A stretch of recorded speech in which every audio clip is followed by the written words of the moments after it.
So take a look at this footage and tell me, can you tell which footage is from a Canon R5 and which a Panasonic GH7? If you can't tell, neither can I, and I was the guy shooting half of these shots. Well, maybe not half, but you know what I mean. And as you probably guessed from the title, we use CineMatch to achieve this effect, but not in the way you might think. We actually did this entirely in camera, which is pretty cool. Definitely stick around for that later. But yeah, CineMatch sponsored this video, and they let me say whatever I want and just show off how I use this program. And so I'm gonna show you 3 main ways I think this program would be useful to you. 1, to save you time. 2, to save you money. And 3, how to make you some money, which is also the weirdest one of how I use this camera. Which has the ability to create some crazy camera combinations, effectively giving you a Sony GH7 or a Canon S5 II or pretty much any other weird combination you can think of. So obviously this program works with any situation, but I figured a multicam of, multiple cameras with the same situation makes the most sense as an example. So we're not going to touch layers 1 and 4, that's the GH7 and S5 II respectively, but we are going to try to match our other 2 cameras to them. So the third angle is the GH5S with its just standard Vlog L, a little bit different than the full Vlog. And layer 3 is actually the DJI Action 4, which is a tiny little action camera that I thought would give me quite a bit of trouble. So let's see how the kind of D-Log M, they call it, works on that camera. So the great thing about CineMatch is there's really only 2 steps once you apply the effect. So with the GH5S, we're just going to edit the target, which is the camera that you actually shot with. The important part here is what camera you're trying to emulate, which in this case, like I said, is going to be the S5 II or S5 IIX with Vlog. I did need to change a few other settings in this particular lighting situation with a couple auto settings on and, a weird lens as well. So who knows what factors changed, but there are effect controls right in the plugin to dial that look in even a little bit more. After that, I simply copy and pasted the effect onto the DJI layer because it's already set to the S5 IIX. And I just changed our source camera to DJI, Action 4, D-Log M, and honestly, I had less problems with this camera than the GH5S in this situation with just a few kind of exposure tweaks. And yeah, I think it looks pretty amazing and it was really fast to do all this. And that's basically it. You can match all these different cameras from all these different generations, different manufacturers, or even transform it to something like an RE color space or a red color space, or throw an iPhone 15 with its login there, and the software is gonna do its best to match it. And while most cameras that have a log profile or something like that in there are in the program, it's not 100%, so you might have to get a little creative. Some newer cameras too are missing, like the GH7 and the G9 II aren't there, but in that case, I just use like the S5 II, for example, and the color science is really, really close with that new generation. Another example would be like my Osmo Action 2. So for example, that camera only had Cinelike D, but wasn't supported. So I just looked until I found I think it was the Mavic Pro 3, and used that Cinity profile, transformed that to Vlog, and I guess it was close enough to work for some behind the scenes and stuff like that. So yeah, long story short, if your camera isn't in there yet, with some research, you might be able to find a similar camera to get a pretty close look.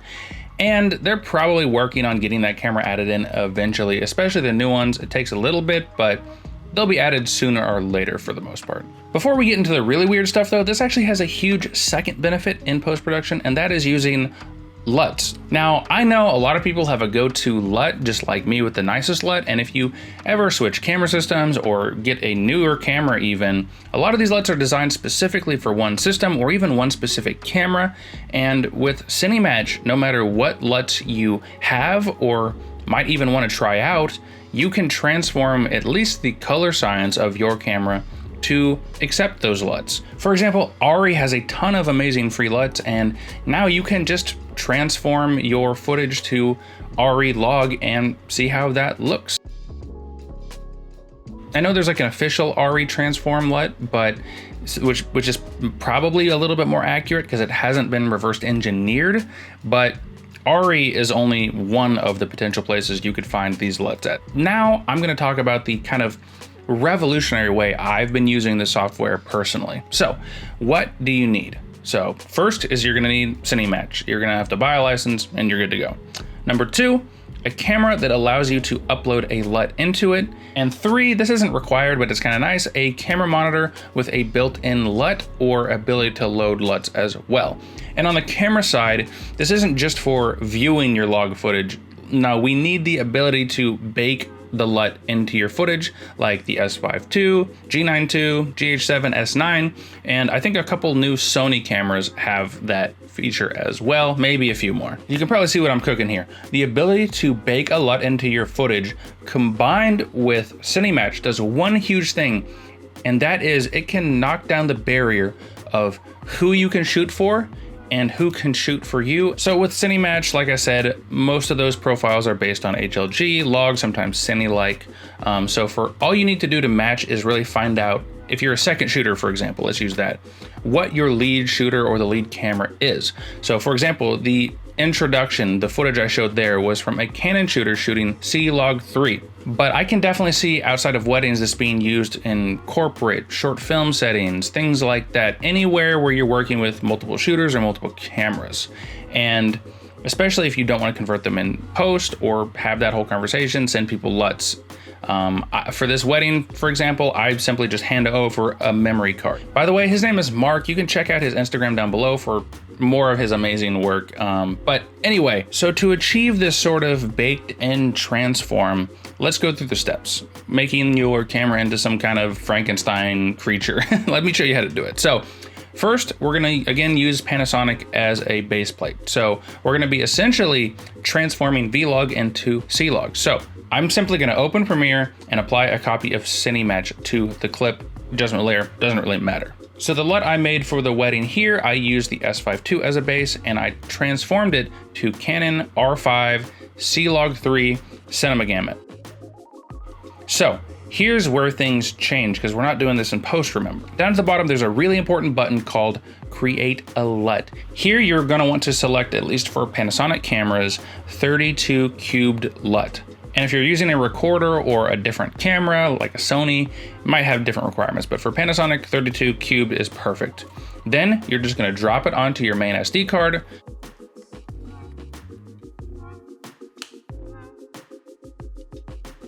open it in your camera, and load it into your real-time LUT library. Select it, and now you are ready to shoot in whatever color space you transformed it to. But obviously in this case, Canon R5. But we aren't quite done yet, as the biggest challenge now is going to be that there is no way to monitor the LUT, so you're just looking at pure log footage, which just looking at that on the back of your screen can present issues with exposure, focus, and white balance. While you can get used to it, there is a few things you can do. The easiest ones are to just occasionally flip either into the photo mode or over to Vlog or standard to make sure your exposure and white balance looks good every time you enter a new space. But personally, I prefer a smoother way, which is to just use an external monitor. So something from Andy Cine or Shimbal, all of those tend to have the ability to load LUTs into them, as well as having a decent C-Log to Rec 709 LUT right in the monitor out of the box. So while these might not be perfect when it comes to color or exposure, it's definitely better than looking at just straight log footage on the back of an LCD.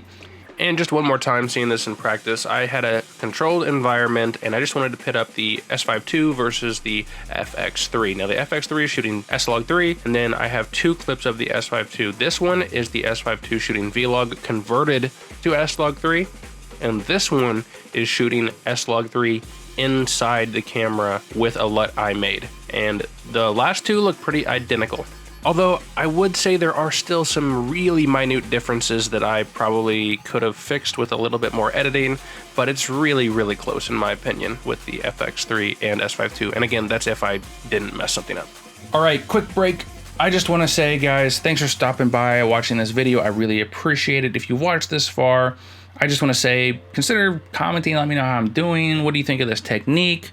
If you really like this style of content where I try to think outside the box and show you more technical stuff and things in a way that you might not think about, definitely consider subscribing. That would help a lot. And if I've convinced you that CineMatch is worth it, or you just want to help the channel out a lot, there's a bunch of links down below for discounts on things like audio or film convert, Ulanzi, things like that. So just consider checking some of that stuff out to help support the channel and let me create more videos that go a little bit more in depth like this. Mark and I work together all the time simply because I think at least, a really solid camera operator with 2 cameras that can now shoot raw, baked in C-Log despite not being Canon cameras. And for him, this just saves him time being able to match his footage and use his look to achieve his, style seamlessly while he's editing.